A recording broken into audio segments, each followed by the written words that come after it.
دل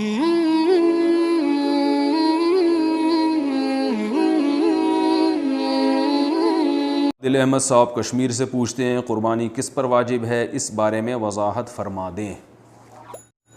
5 چیزیں ہیں جو دیکھنی پڑیں۔ میرے محترم بھائیوں بہنوں دوستوں، مفتی طارق مسعود صاحب نے جن 5 چیزوں کا ذکر کیا ہے وہ ہے سونا، چاندی، نقدی، تجارتی سامان، گھر میں ضرورت سے زیادہ سامان۔ اگر آپ کے پاس 7.5 تولہ سونا ہے یا 52.5 تولہ چاندی ہے یا 52.5 تولہ چاندی کے برابر یا اس سے زیادہ کیش ہے، یا آپ کے پاس تجارتی سامان اتنا ہے، یا آپ کے گھر میں ایسی ضرورت کی چیزیں جو پورے سال استعمال میں نہیں آ رہی ہو اور اس کی مالیت 52.5 تولہ چاندی کے برابر یا اس سے زیادہ ہو، تو آپ پر قربانی واجب ہے۔ اگر آپ کے پاس 7.5 تولہ سونا نہیں ہے، کم ہے، تو پھر ہم دیکھیں گے کہ اس کی مالیت 52.5 تولہ چاندی سے زیادہ ہے کہ نہیں۔ اگر زیادہ ہو تو پھر بھی قربانی واجب ہے۔ اگر ان 5 چیزوں کا مجموعہ بھی 52.5 تولہ چاندی کے برابر یا اس سے زیادہ ہو، پھر بھی قربانی واجب ہے۔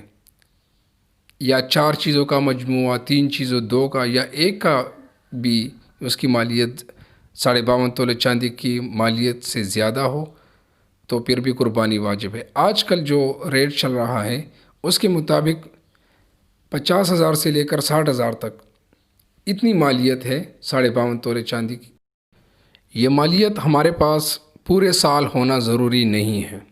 اگر بقرہ عید کے 3 دنوں میں کسی بھی دن یہ مالیت ہمارے پاس کہیں سے بھی آ گئی اور ہم اس کے مالک بن گئے تو ہم پر قربانی واجب ہے۔ مثال کے طور پر بقرہ عید کے دوسرے دن کسی بھی ذریعے سے ہمارے پاس 52.5 تولہ چاندی کی مالیت کے برابر کیش آ گیا یا اس سے زیادہ آ گیا، تو ہم اس کے مالک ہیں، مالک بن گئے، تو ہم پر قربانی واجب ہو گئی ہے۔